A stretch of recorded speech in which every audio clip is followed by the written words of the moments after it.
처음 것에는 마음이 담길 때가 많습니다. 첫사랑, 첫눈, 첫 출근, 처음이라는 것들은 사람의 마음을 설레게 하고 이렇게 흥분시키는 그런 것이 있습니다. 때로는 깊은 마음이 담길 때도 있습니다.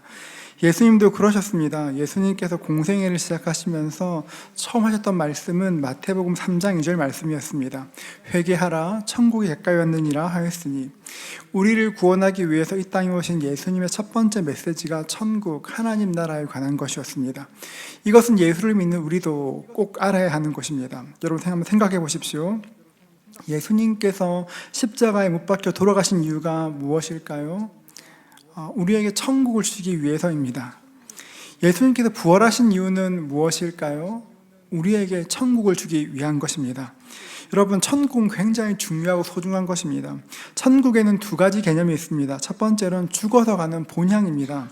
예수를 믿는 우리는 이 땅에서 숨이 닿는 날 천국에 가게 될 것입니다. 천국에 가면 우리는 완전한 위로와 이해를 경험하게 될 것입니다. 또 하나의 천국이 있습니다. 살아서 누리는 천국이 있습니다. 예수님을 우리 인생의 주인으로 모시면 성령님이 오십니다. 성령님께서 오셔서 우리를 다스리실 때 우리 영혼에 하나님의 나라가 임하게 되는 것입니다. 그러니 천국은 우리가 앞으로 갈 곳이기도 하고 이미 우리의 삶에 주어진 것이기도 합니다. 그런데 우리는 장차 갈 하나님의 나라, 이 땅에서 누릴 하나님 나라를 생각하지 않습니다. 사실 사는 것이 바쁘기도 하고 또 그게 그렇게 기대되는 것도 아니고 실감나는 것도 아니기 때문에 그렇습니다.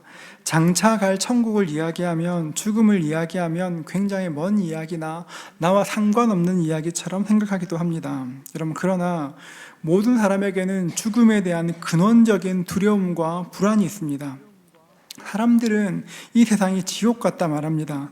사는 것이 힘들다 말합니다. 그런데 그 힘든 세상을 지긋지긋하고 허무하고 지옥 같다는 그 세상을 살기 위해서 얼마나 악착같이 애쓰는지 모릅니다. 가끔은 다른 사람을 짓밟으면서까지 악착같이 살아갑니다. 사람들은 세월이 지나가는 것도 별로 생각하지 않고 언젠가 죽음이 온다는 것도 그렇게 깊게 생각하지 않습니다. 여러분, 그런데 확실한 것은 이 땅 어떤 예언보다 확실한 예언은 모든 인생에는 반드시 끝이 있다는 것입니다. 여름이 시작되었습니다. 벌써 7월 달입니다. 그런데 한 두어 달 지나고 나면 찬바람 불기 시작하고 조금만 더 지나고 나면 눈 내리는 겨울이 올 것입니다. 마찬가지로 이 땅을 사는 모든 사람들에게는 인생의 마지막이 있습니다. 우리 성도들은 이 사실을 늘 기억해야 합니다. 왜냐하면 우리에게 죽음은 끝이 아니기 때문에 그런 것입니다. 여러분, 우리가 죽을 때, 이 땅에서의 마지막 숨을 몰아쉴 때 어떤 일이 생길까요? 어인 루처 목사는 당신이 죽은 후 1분 후라는 책에서 이렇게 말합니다. 우리는 목숨의 끊어짐을 경험하지 않고 새로운 나라에 들어가게 될 것이다. 여러분, 이 말씀 굉장히 중요한데요. 우리는 목숨의 끊어짐을 경험하지 않고 새로운 나라에 들어갈 것이라고 이야기합니다. 저는 그 말에 100% 동의합니다. 우리가 이 땅에서 마지막 숨을 크게 쉬고 눈 감았다가 눈 뜨면 그냥 주님 곁에 있는 것입니다. 여러분, 천국이 어떤 곳일까요? 천국은 날개 달린 천사들과 함께 하루 종일 하프를 타는 그런 곳이 아닙니다. 천국은 우리가 상상할 수 있는 가장 좋은 곳이 될 것입니다. 천국에 가면 우리가 보는 것과 전혀 다른 것을 보게 될 것이고 우리의 삶을 보는 관점도, 우리의 인생을 보는 관점도 바뀌게 될 것입니다. 하나님께 우리 인생을 이해받게 될 것이고 완전한 위로를 경험하게 될 것입니다. 그래서 바울 같은 사람들은, 믿음의 사람들은 죽음을 복이라 여겼습니다. 바울은 자신의 죽음이 가까운 것을 알고 이렇게 말합니다. 디모데후서 4장 8절인데요. 이제 후로는 나를 위하여 의의 면류관이 예비되었으므로 주 곧 의로우신 재판장이 그날에 내게 주실 것이며 내게만 아니라 주의 나타나심을 사모하는 모든 자에게도니라. 바울은 의의 면류관이 이미 예비되어 있다고, 나는 그날을 사모한다고 이야기합니다. 지난 세기 최고의 설교자였던 로이드 존스 목사는 영국에서 총망받는 의사였습니다. 왕립병원의 의사였습니다. 의사로서의 경력이 정점에 올랐을 때 자신의 인생에 대해서 고민하기 시작하였습니다. 자신의 의술을 통해서 사람을 살린다고 해도, 아무리 자신이 병을 고친다고 해도 죄 문제가 해결되지 않으면 결국 영원한 죽음에, 영원한 멸망에 이른다는 것을 묵상하게 되고 그는 어느새 설교자의 길을 걷게 되었습니다. 로이 존스 목사는 평생 동안 정말 충성스럽게 사역하였습니다. 1981년 돌아가시기 이틀 전 목사님은 떨리는 손으로 아내와 자녀들에게 다음과 같은 쪽지를 남겼습니다.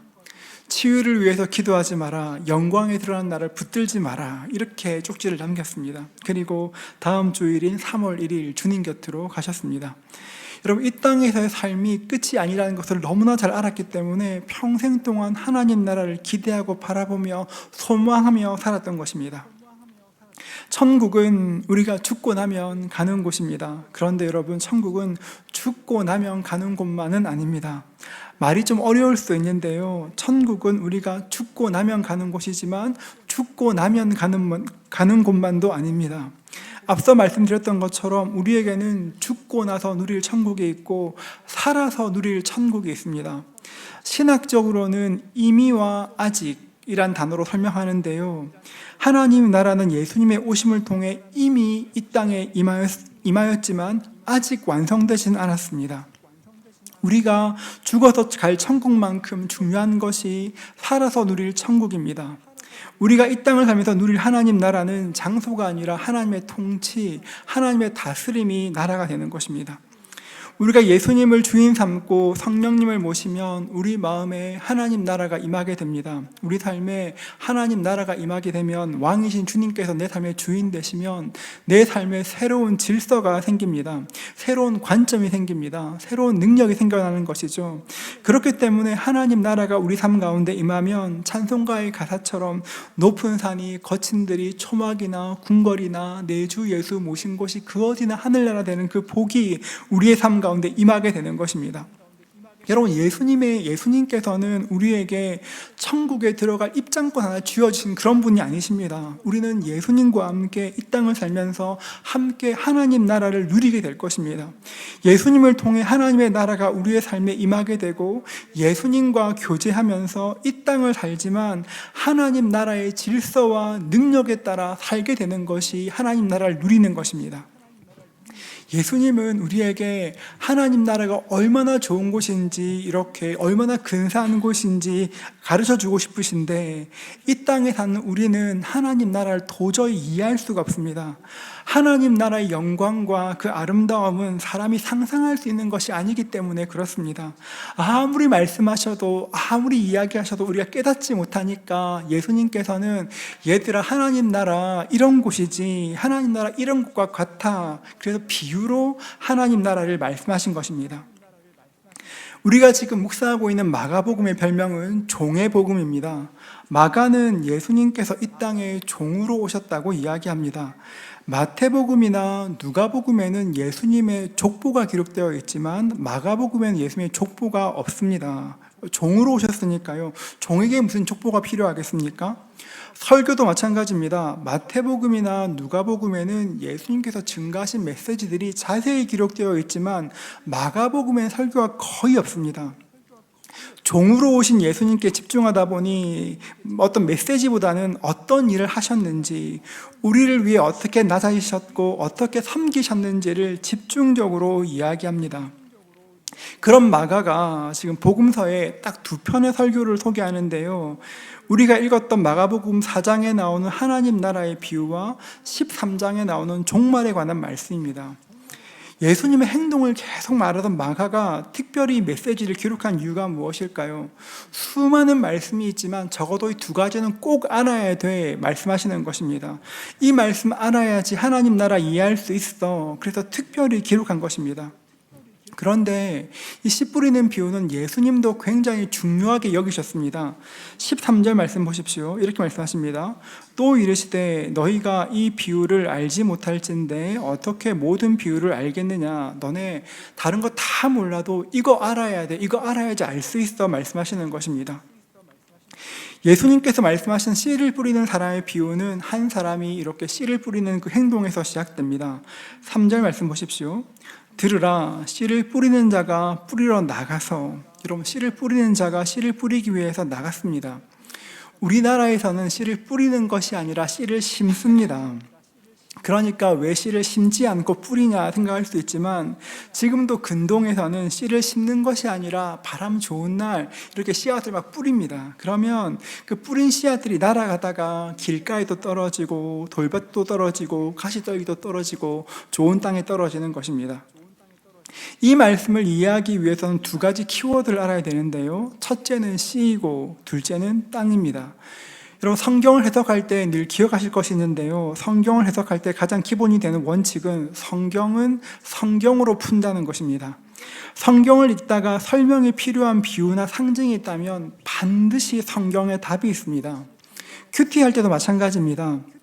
우리가 말씀을 자유롭게 묵상할 수 있습니다. 그런데 성경을 내가 한번 해석해 볼 때 가장 먼저 기억해야 될 것은 성경은 어떻게 말하나 하는 것입니다.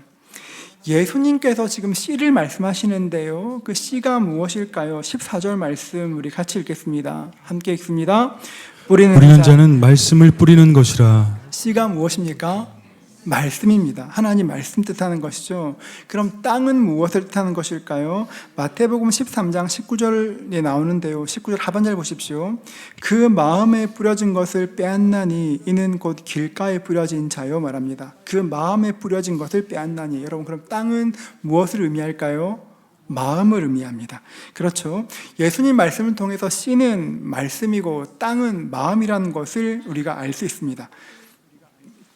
예수님께서 증거하신 이 말씀은 우리 인생에 하나님 나라가 어떻게 시작되는지를 가르쳐 주시는 것입니다.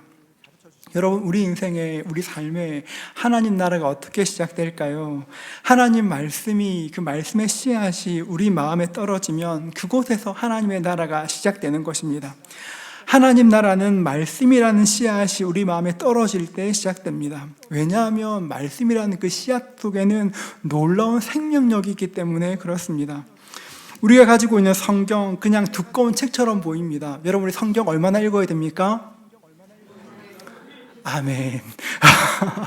여러분, 성경 나이만큼 읽으라고 이야기합니다. 그런데 성경 읽어야 되는 거 아니는데 읽으면 굉장히 지루하고 무슨 말인지 모르겠습니다. 이해도 안 됩니다.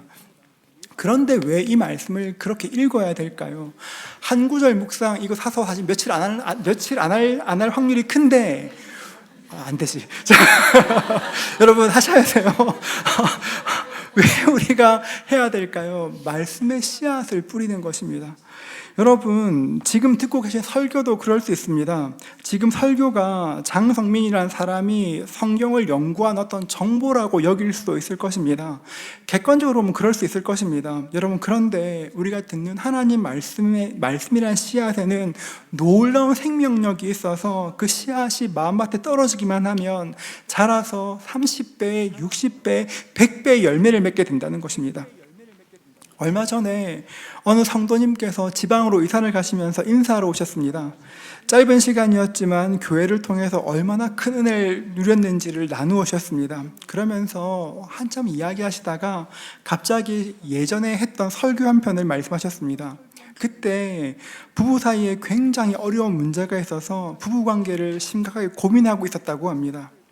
주일 오전 습관처럼 교회에 와서 말씀을 들었는데 제가 마치 어제 저녁에 두 분이 나누었던 이야기를 마치 다 들었던 것처럼 왜 그런 일이 생겼는지 어떻게 해결해야 될지를 다 이야기했다 하셨습니다. 그래서 그 말씀을 듣고 찬양하고 기도하는데 그 순간 둘 사이에 있던 큰 벽 같은 것들이 와르르 무너져 내리는 것 같았다고, 정말 신기한 경험했다고 말씀하셨습니다. 그때 그 예배로, 그 말씀으로 가정을 지켰다 말씀하셨습니다. 그 이야기를 듣는데 저도 그 설교가 생각이 났습니다. 몇 년 전 했던 설교인데도 굉장히 선명하게 기억이 났습니다. 저에겐 다른 의미였는데요, 저에게는 그 설교가 정말 부끄러운 설교였습니다. 소위 설교자들이 말하는 그 죽순 설교였습니다. 설교를 하는데 자연스럽지도 않고 흐름도 자꾸 끊어지고 마음이 굉장히 불편했습니다. 설교를 듣는 성도님들께 너무 죄송해서 빨리 끝내고만 싶었습니다. 이제 그날 교회 로비에 인사로 안 나갔습니다. 너무 부끄러워서 안 나갔습니다. 제 기억에 진짜 형편없는 설교였는데 그 말씀을 통해 가정에 기적이 일어났다 말씀하셨습니다. 여러분, 어떤 사람의 어떤 말의 능력이 있는 것이 아니라 하나님 말씀이 그렇게 일하시는 것입니다. 아주 작고 아주 초라해 보이는 것이라 해도 말씀이 마음에 떨어지면 그 말씀이 사람의 인생을 변화시켜 나가는 것입니다. 씨를 뿌리는 사람이 씨앗을 뿌렸습니다. 4절 말씀 보십시오. 우리 함께 읽겠습니다. 함께 읽습니다. 뿌릴새 덜어는 길가에 떨어짐에 새들이 와서 먹어버렸고 씨를 뿌렸더니만 덜어는 길가에 떨어졌고 새들이 와서 그 씨앗들을 다 먹어버렸습니다. 이스라엘의 들판에는 울타리나 담장이 없습니다. 큰 들판 사이에 길이 있는데 그 길은 사람들이 이동하는 통로가 되기도 하고 여행자들이 다른 마을로 갈 때 사용하는 길이기도 했습니다. 이스라엘 사람들은 일반적으로 그 길을 밭의 경계로 삼곤 했습니다. 농부가 뿌린 씨앗이 길가에 떨어졌다는 것은 휘휘 그냥 뿌리다 보니까 그 씨앗이 그 길가의 경계인 길가에 떨어진 것입니다. 길은 사람들이 많이 밟아 다져진 땅입니다. 단단한 땅이죠. 그러니까 씨앗이 땅에 들어갈 수가 없어서 그냥 뿌려진 대로 길가에 떨어져 있는 것입니다. 땅에 떨어져 있는 씨앗은 새들에게 좋은 먹이가 됩니다. 이 모습이 의미하는 것이 무엇일까요? 15절 말씀 같이 읽겠습니다. 함께 읽습니다. 말씀이 길가에 뿌려졌다는 것은 이들을 가리킴이니 곧 말씀을 들었을 때에 사탄이 즉시 와서 그들에게 뿌려진 말씀을 빼앗는 것이요. 길가에 떨어진 씨를 새들이 먹었다는 것은 말씀을 들었을 때 사탄이 즉시 와서 그 뿌려진 말씀을 빼앗았다는 것입니다. 여러분, 그러면 사탄이 그 말씀을 빼앗는 이유가 무엇일까요? 누가복음 8장 12절 말씀인데요. 함께 읽겠습니다. 같이 읽습니다. 길가에 있다는 것은 말씀을 들은 자니 이에 마귀가 가서 그들이 믿어 구원을 얻지 못하게 하려고 말씀을 그 마음에서 빼앗는 것이요. 마귀가 말씀을 빼앗는 것이 무엇입니까? 먹고 배부르기 위해서 하는 것이 아닙니다. 말씀 받은 사람이 그 말씀을 믿어 구원 얻지 못하게 하려고 말씀을 빼앗는 것입니다. 여러분, 우리는 사실 그게 확신하지 않는데 마귀는 확신하는 것이 있습니다. 하나님 말씀이 뿌려지면 믿음이 생기고, 믿음이 생기면 성령님이 임하시고, 성령님이 임하시면 하나님 나라가 그 사람에게 임한다는 것을 마귀는 확신하고 있습니다. 하나님 나라가 그 사람에게 임하면, 하나님이 다스리시면 그 사람에게 있는 사탄의 나라가 허물어질 것이고 더 이상 마귀가 그 사람을 조종하고 통제할 수 없기 때문에, 그 사실을 알기 때문에 마귀는 말씀이 떨어지자마자 즉시 와서 그 말씀을 빼앗아가는 것입니다. 우리 교회 옆에 계절마다 시에서 이렇게 꽃밭을 만듭니다. 목양실에서 보면 씨앗을 뿌리고 나면 온 동네 새가 다 모여듭니다. 다음날 되면 새까맣게 새가 앉아 있습니다. 열심히 먹습니다. 여러분, 마귀도 그렇게 일합니다. 말씀이 뿌려지면 날개를 퍼덕이고 날아와서 그 말씀을 막 빼앗아가려고 합니다. 그럼 어떻게 그 말씀을 빼앗아갈까요? 성경을 읽는데, 설교를 듣는데 자꾸 딴 생각을 집어넣습니다. 요즘 목사님 살 좀 빠진 것 같은데 몇 킬로 빠졌을까? 뭐 이런 거 생각합니다. 오늘 목사님 설교 넥타이 바람했나 생각할 것이고, 오늘 예배실 온도 왜 이런가? 왜 덥나? 할 것이고, 저기 옆에 집사님 어깨에 묻었는데 떼주고 싶다 생각 듭니다. 여러분, 마귀는 말씀을 훔쳐가고 딴 생각을 넣어줍니다. 어떤 분은 교회만 오면 그렇게 조는 분이 계십니다. 여러분, 누군 찾지 마십시오. 여러분, 찾지 마시고 말씀만 들으십시오. 설립 초기였습니다.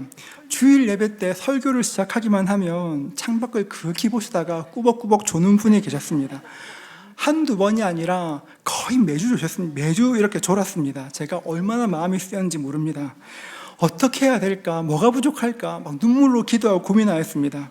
그러다 어느 날 예전에 이찬수 목사님께서 설교하신 영상을 보았습니다. 그런데 그 영상에 그 성도님이 나왔습니다. 맨날 저는 그분이 있었습니다. 놀라운 것은 그때도 졸고 있었습니다. 굉장히 짧게 싹 지나갔는데 제 마음에 평강이 됐습니다. 그래, 목사님 설교에도 졸았으면 나 괜찮아 생각했습니다. 여러분, 설교 시간에 졸 수 있죠, 여러분. 충분합니다. 피곤하면 그럴 수 있죠, 여러분. 피곤하니까요. 여러분, 그런데 피곤함이 아니라 설교를 시작하는 그 순간부터 졸립기 시작하다면, 아니면 교회 올 때부터 설교 때 졸기로 작정한다면, 여러분, 마귀가 정말로 그 씨앗을 훔치러 오는 것입니다. 내가 조는 게 아니라 마귀가 하는 것입니다. 여러분, 집에 도둑이 들었습니다. 여러분, 도둑이 오면 어떤 것 훔쳐갈까요? 가장 비싼 거 훔쳐가지 않겠습니까? 여러분, 씨앗이 뿌려질 때마다, 우리 마음에 말씀의 씨앗이 들어올 때마다 마귀가 그 씨앗을 훔쳐가는 이유가 뭘까요? 좋은 것이기 때문에 그렇습니다. 하나님 나라에서 말씀이 가장 귀하기 때문에 그렇습니다. 자꾸 씨앗을 빼앗아가는 것입니다. 말씀이 뿌려지면 마귀가 계속 그 말씀을 주워갑니다. 어떤 일이 생길까요? 씨앗이 없으니까 열매 맺지를 못합니다. 어떤 사람 말합니다. 예수 믿은 지 10년이 되었고 20년이 되었다고 이야기합니다. 모태신앙이라고 이야기합니다. 우리 할아버지가 어떤 분이시고 그 할아버지가 어떤 분이시고 몇 대째 예수를 믿어온 믿음의 가문이라 말하기도 합니다. 여러분, 아무리 그렇다고 해도 몇 대의 신앙이 쌓여 있다고 해도 지금 우리에게 말씀이 없다면 결실하지 못하는 것입니다. 우리 인생에 하나님 나라가 임하고 하나님의 나라가 능력으로 역사하는 것들을 경험치 못하게 되는 것입니다. 가끔은 잠깐 기쁨 누릴 때가 있습니다. 말씀을 듣는데 막 마음이 뜨거워지는 것 같고 막 눈물도 날 때가 있습니다. 여러분, 그런데 그 말씀을 간직하지 못하니까, 말씀을 도둑맞으니까 결실치 못하게 되는 것입니다. 그러니까 하나님께서 우리 인생 가운데 예비하신 복을 누리지 못하고 그냥 그렇게 인생을 살게 되는 것이죠. 고린도전서 2장 9절은 이렇게 말합니다. 우리 함께 읽겠습니다. 기록된 바 하나님이 자기를 사랑하는 자들을 위하여 예비하신 모든 것은 눈으로 보지 못하고 귀로 듣지 못하고 사람의 마음으로 생각하지도 못하였다 함과 같으니라. 하나님께서 자기를 사랑하시는 자를 위하여 예비하신 모든 것은 눈으로 보지 못하고 귀로 듣지 못하고 사람의 마음으로 생각할 수 없는 놀랍고 아름다운 것이 될 것입니다. 여러분, 하나님 나라를 사모할 수 있기를 축복합니다. 말씀을 기대하는 영혼에 하나님께서 일하시는 것입니다. 저는 설교를 준비할 때 기도하면서 설교를 작성합니다. 나름대로 열심히 원고를 만들었는데 작성된 원고를 보면 별로 마음에 안 들 때가 있습니다. 말씀을 묵상할 때, 말씀을 연구할 때 하나님께서 저에게 주셨던 그 은혜가 너무 크고 놀라웠는데, 그 말씀을 연구하는 내내 막 가슴이 뛰었는데 그 말씀이, 그 은혜가 제대로 표현되지 않을 때가 있습니다. 그런 날 진짜 마음이 무겁고 답답합니다. 그럴 때마다 기도합니다. 하나님, 밥을 지었는데 영 시원치 않습니다. 뜸 좀 한번 잘 들여줘 주십시오, 주님. 하나님께서 뜸을 잘 들이셔가지고 맛있는 밥으로 좀 바꾸어 주십시오. 성도님들이 한 주를 살아갈 일용할 양식을 공급받을 수 있도록 하나님 은혜를 베풀어 주십시오. 하나님께 기도합니다. 여러분, 그런데 저만 이렇게 기도하는 것이 아니라 여러분도 함께 기도해야 되는 것입니다. 교회 올 때마다 이곳에 함께 하신 하나님을 기대해야 하는 것입니다. 하나님, 주의 말씀에 귀 기울일 수 있도록 귀를 열어주십시오. 하나님께 기도해야 되는 것입니다. 하나님께서 말씀을 주실 때 그 말씀을 내 가슴에 품어 제 삶에서 구현할 수 있도록 도와달라고 기도해야 되는 것입니다.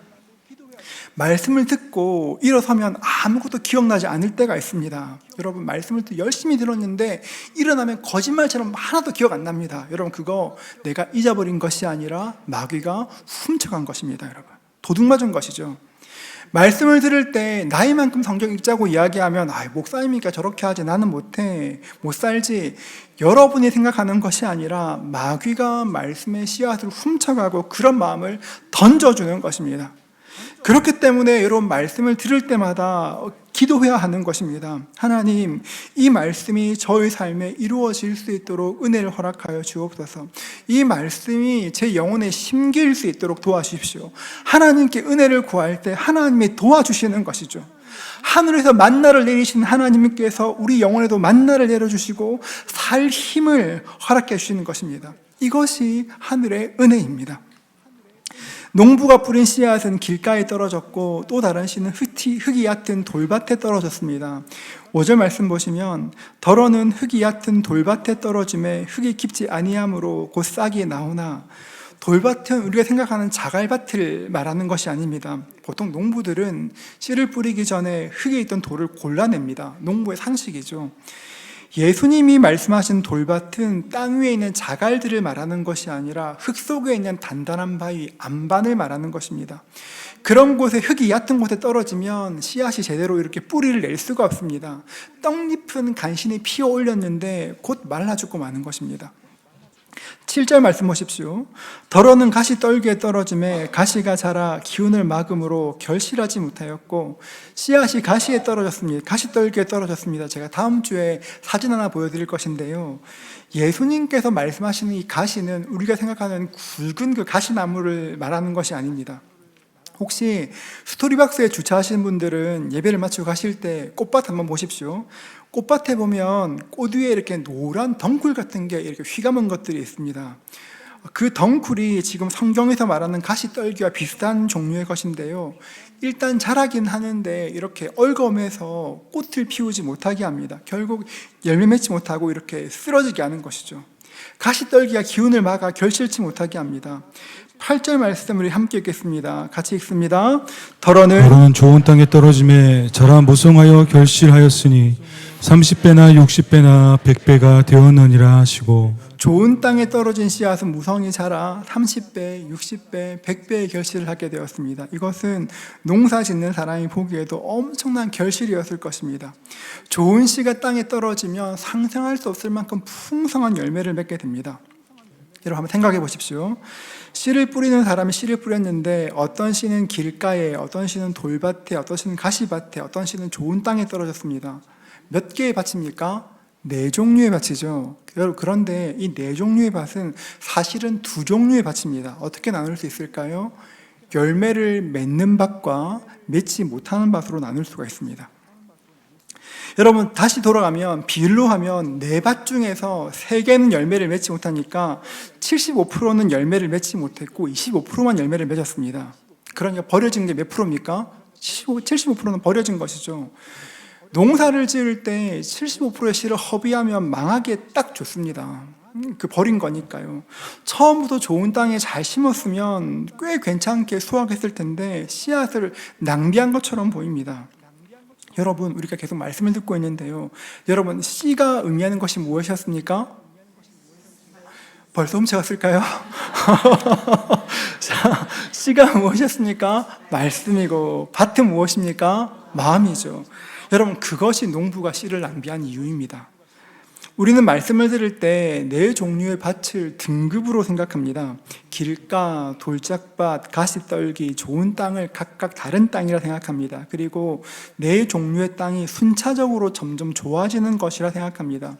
길가밭이 돌짝밭이 되고 돌밭이 조금 더 좋아지면 가시밭이 되고 그 후에 가시떨기가 좋은 땅이 된다고 생각합니다. 현상만 보면 그렇게 여길 수 있지만 이스라엘 밭을 몰라서 그렇습니다. 4종류의 밭은 각각 다른 밭을 의미하는 것이 아닙니다. 예수님의 말씀을 가만히 읽어보면 4종류의 밭은 각각 다른 밭이 아니라 한 사람에게 있는 4가지 마음, 4가지 반응을 이야기하는 것입니다. 모든 사람들에게는 마음에 4가지 밭이 다 있습니다. 저도 어떤 때는 굉장히 좋은 땅 같은데 어떤 날은 가시떨기 같고 어떤 날은 이상할 정도로 말씀이 안 들어오고 길가 같은 그런 날도 있습니다. 여러분의 마음은 어떠십니까? 우리의 마음도 변하지 않습니까? 아무리 마음이 좋은 밭이라 해도 계속 좋은 밭으로 유지하는 것은 무척 어려운 일입니다. 우리 마음은 좋은 밭일 때도 있지만 돌짝밭일 때도 있고 가시떨기나 길가일 때도 있습니다. 사실 하루에도 몇 번씩 마음이 변하곤 합니다. 어떤 사람은 오래오래 좋은 밭이 되어서 말씀을 품고 30배, 60배, 100배의 결실을 하는 사람도 있고 어떤 사람들은 꽤 오랫동안 길가밭이나 돌짝밭, 가시떨기에 머물러 있기도 합니다. 그런데 중요한 것은, 분명한 것은 밭이 언제나 그 상태로 계속 가는 것이 아닙니다. 마음이 변하는 것처럼 밭도 변합니다. 어제까지 길가였지만 그 밭이 좋은 밭이 될 수도 있고 어제까지 가시떨기였지만 그 밭이 오늘 좋은 밭이 될 수도 있습니다. 어떤 밭이라 해도 씨앗이 뿌려져 있으면 그 밭이 좋은 땅으로 변화될 때 그 씨앗 때문에 풍성한 열매를 맺게 됩니다. 왜냐하면 씨앗에 강력한 힘이 있기 때문에 그렇습니다. 가끔 길을 가다가 아스팔트를 뚫고 이렇게 올라온 꽃들 본 적 계십니까? 때로는 작은 씨앗이 아스팔트를 뚫고 쌍을 틔우기도 합니다. 예전에 어느 성도님께서 어머님께서 연로하신데 복음을 전해달라고 이야기하셨습니다. 약속된 날 같이 병원에 가는데 그분이 차 안에서 말씀하셨습니다. 목사님, 어머니 치매 있는 거 아시죠? 그런데 요즘 치매가 엄청 심해지셨어요. 자꾸 이상한 말 하셔도 너무 마음 쓰지 마세요. 저는 목사님께 기도하겠습니다. 말씀하셨습니다. 병원에 갔더니만 너무 심하셔서 이 침대에 손발이 묶인 채로 계셨습니다. 너무 안타까웠고 어머니는 굉장히 화가 난 것처럼 보였습니다. 계속 뭐라 말하시고 소리치셨습니다. 제가 잠깐 옆에서 기도드리고 어떻게 할 말이 없어서 그냥 성경 말씀을 읽어드렸습니다. 요한복음 11장 25절인데요. 예수께서 이르시되 나는 부활이요 생명이니 나를 믿는 자는 죽어도 살겠고, 이 말씀 계속 읽어드렸습니다. 요한복음 그 시편 23편 1절 말씀도 있는데요. 여호와 나의 목자시니 내게 부족함이 없으리로다. 시편 23편 말씀을 꽤 오랫동안 읽어드렸습니다. 말씀을 쭉 읽어드리고 마지막으로 요한복음 3장 16절 말씀 읽어드렸습니다. 하나님이 세상을 이처럼 사랑하사 독생자를 주셨으니 이는 그를 믿는 자마다 멸망치 않고 영생을 얻게 하려 하심이라. 하나님이 세상을 이처럼 사랑하사 독생자를 주셨으니 이는 그를 믿는 자마다 멸망치 않고 영생을 얻게 하려 하심이라. 계속 혼자 중얼중얼하고 있었는데 그분이 계속 어머니가 못 알아듣는 말을 계속 하고 계셨는데 제가 요한복음 3장 16절 말씀 읽어드리니까 갑자기 그 말씀을 따라하기 시작하셨습니다. 너무 놀라서 잠깐 말씀 읽기를 멈추었습니다. 제가 말씀을 멈추었는데도 어머니는 계속 혼자서 그 말씀을 암송하셨습니다. 계속 암송하셨습니다.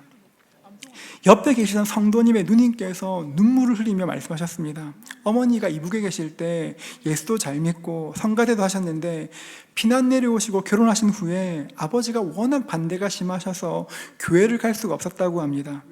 가끔 크리스마스가 되면 어머니가 자기를 불러서 그 누나를 불러서 이렇게 손에 헌금 봉투 하나 쥐어주고 너라도 교회 갔다 오라고 하셨다고, 어머니가 어린 시절에 그러셨다고 이야기하셨습니다.